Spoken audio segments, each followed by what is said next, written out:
Well, the conversations this week about the potential impact of the tariffs proposed by U.S. President Donald Trump have been dominated by the potential harm they could cause our economy. But the issues also raise the question of why there are still so many trade barriers within our border. And if they were eliminated, well, what would that mean? For a look at the impact of potentially dropping interprovincial trade barriers, we're joined live from Winnipeg this morning by Seorhin Yoo, a senior policy analyst with the Canadian Federation of Independent Business. Appreciate you joining us this morning to talk about this.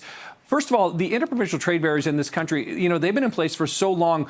Why do you think it means that it's taken so long just to get to this point where people are now seriously talking about getting rid of them? I think it kind of stems from the fact that there was a lot of leaders across Canada wanting to protect their goods as well as services from external competition, which is understandable. However, it does limit options for consumers as well as businesses, which negatively impacts them.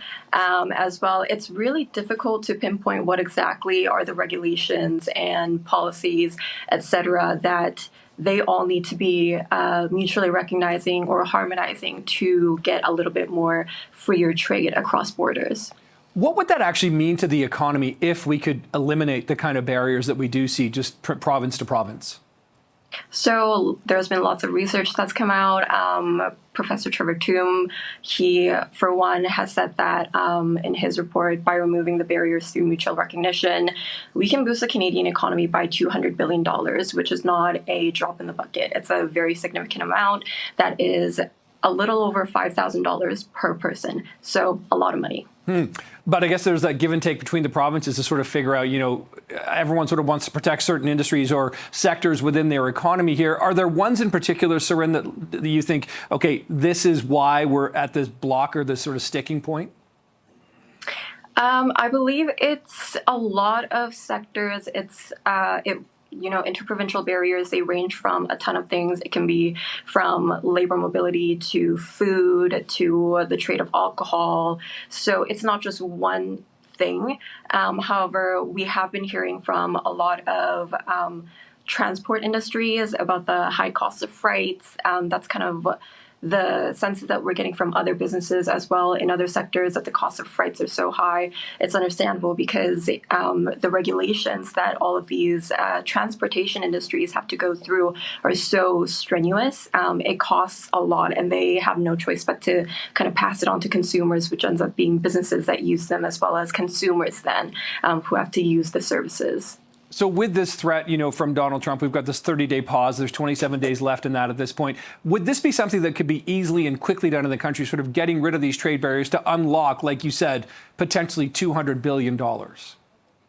It could be a little bit of a headache, but I do think it can be done through mutual recognition. Mutual recognition just meaning that, each of the provinces or territories, they recognize the rules and regulations that are in place in one another and say, okay, you know what, if it's good enough for your citizens, it's good enough for mine.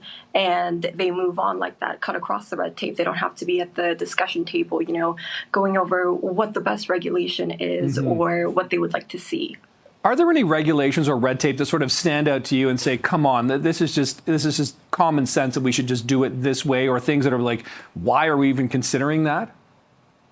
Things like alcohol, food, I think are ones that probably resonate with a lot of people as consumers.